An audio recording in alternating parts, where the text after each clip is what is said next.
మెదక్ జిల్లా వెల్దుర్తి మండలానికి RTC bus సౌకర్యం కల్పించాలని భారతీయ జనతా పార్టీ నాయకులు గురువారం మేడ్చల్ ఆర్టీసీ బస్ డిపో మేనేజర్కు వినతిపత్రం సమర్పించారు. మెదక్ ఎంపీ రఘునందన్ రావు ఆదేశాల మేరకు ఆర్టీసీ బస్సు డిపోకు వెళ్లిన బీజేపీ జిల్లా ఉపాధ్యక్షులు శ్రీనివాస్ గౌడ్ రఘునందన్ రావు రాసిన లేఖను డిపో మేనేజర్కు అందజేశారు. వెల్దుర్తి మండలం మంగల్పర్తి నుండి వయా వెల్దుర్తి తూప్రాన్, వెల్దుర్తి నుండి జూబ్లీ వెళ్లే ప్రయాణికులకు బస్సు సౌకర్యం కల్పించాలని, వెల్దుర్తి నుండి గుమ్మడిదల జేబీఎస్ వెళ్లే మరో బస్సును ఏర్పాటు చేయాలని వారు విజ్ఞప్తి చేశారు. సానుకూలంగా స్పందించిన డిపో మేనేజర్ త్వరలోనే రూట్ మ్యాప్ సర్వే చేసి బస్సులు ప్రారంభించేందుకు ఏర్పాటు చేస్తామని తెలిపినట్టు బీజేపీ నాయకులు తెలిపారు.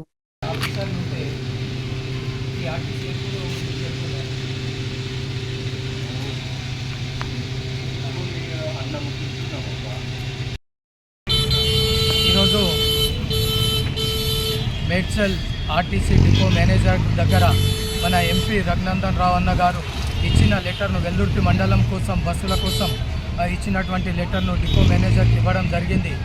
అయితే మంగళపర్తి టు తూప్రాన్ టు మంగళపర్తి 2 బస్సులు, Mangalparthi to JBS to Mangalparthi 2 బస్సులు, Veldurthi to via Gummadidala JBS to 1 bus. ఈ బస్సుల గురించి డిఎం గారు స్పందిస్తూ తక్షణమే ఆ యొక్క రోడ్లను సర్వే చేసి మేము బస్సులు వేస్తామని వాళ్ళు స్పందించడం జరిగింది. ఇది హర్షించదగిన విషయమని నేను కోరుకుంటున్నాను.